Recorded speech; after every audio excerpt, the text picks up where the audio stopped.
అల్లూరు సీతారామరాజు జిల్లా రంపచోడవరం నియోజకవర్గం మండల కేంద్రమైన అడ్డతీగల్లో అనంత చక్రరావు ప్రభుత్వ జూనియర్ కాలేజీ నందు గెస్ట్ లెక్చరర్ పోస్టుల దరఖాస్తుల స్వీకరణ జరుగుతోందని ప్రిన్సిపల్ రాజేంద్ర స్వామి తెలిపారు.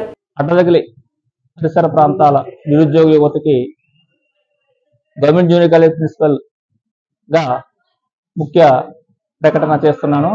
అదేంటనగా ఈ విద్యా సంవత్సరం 24-25 లో కళాశాలలో ఖాళీగా ఉన్నటువంటి 3 అధ్యాపక పోస్టులు జువాలజీ, కామర్స్,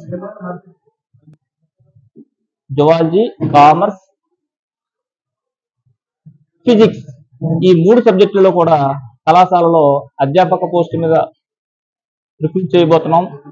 వచ్చే బుధవారం 18వ తారీఖుని దానికి పీరియడ్కి 150 రూపాయలు చొప్పున నెలకి 10,000 రూపాయలు మించకుండా పారితోషికం చెల్లించబడుతుంది. ఆ 3 సబ్జెక్టుల్లో కూడా పీజీలో 50% మార్కులతో పాస్ అయిన ఆసక్తి కలిగిన నిరుద్యోగాదులు ఎవరైనా ఉంటే కళాశాల పనిదినాల్లో తమ రెజ్యూమ్ ఇచ్చి బుధవారం 18వ తారీఖు బుధవారం నాడు మధ్యాహ్నం 2 గంటలకి ఇంటర్వ్యూకి హాజరవ్వాల్సిందిగా ఈ అడదగల పరిసర ప్రాంత ప్రజలకు ముఖ్యంగా నిరుద్యోగులకు ఈ విషయాన్ని ప్రిన్సిపల్ గా తెలియజేస్తున్నాను.